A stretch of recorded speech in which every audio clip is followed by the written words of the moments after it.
টাকা নাই, পয়সা নাই, চাল নাই, ডাল নাই, রাস্তা নাই, রেলওয়ে ভেঙে দিয়ে গেছে, সব শেষ করে ফেরাউনের দল সব শেষ করে দিয়ে গেছে।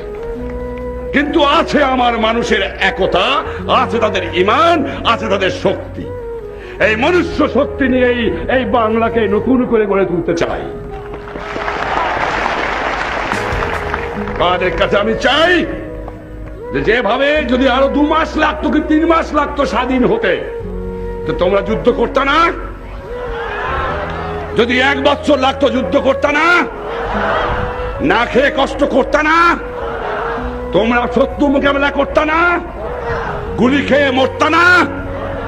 এই 1 বছর তোমাদের সর্বস্ব ত্যাগ করে আমার দেশের গঠনমূলক কাজে আত্মনিয়োগ তোমাদের করতে হবে। করবা?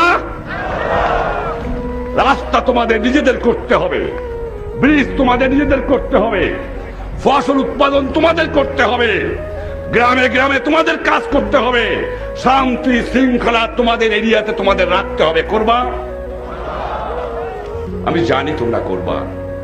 যখন আমি ছিলাম না, তখন যখন আমার কথা মতো তোমরা করেছো, নিশ্চয়ই করবা। এ বিশ্বাস না থাকলে আমি বাঁচতে পারতাম না।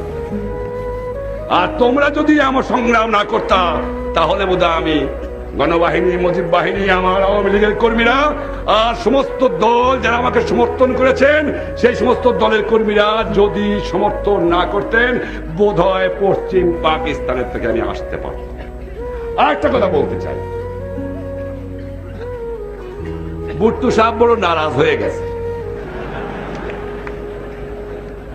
তিনি যে আমার রিকগনিশন দেয় তার সঙ্গেই তিনি কাট করে দেন। আমার মনে হয় শেষ পর্যন্ত হারাধনের একটি ছেলে কাঁধে ভেউ ভেউ মনের দুঃখে বনে গেল, রইল না।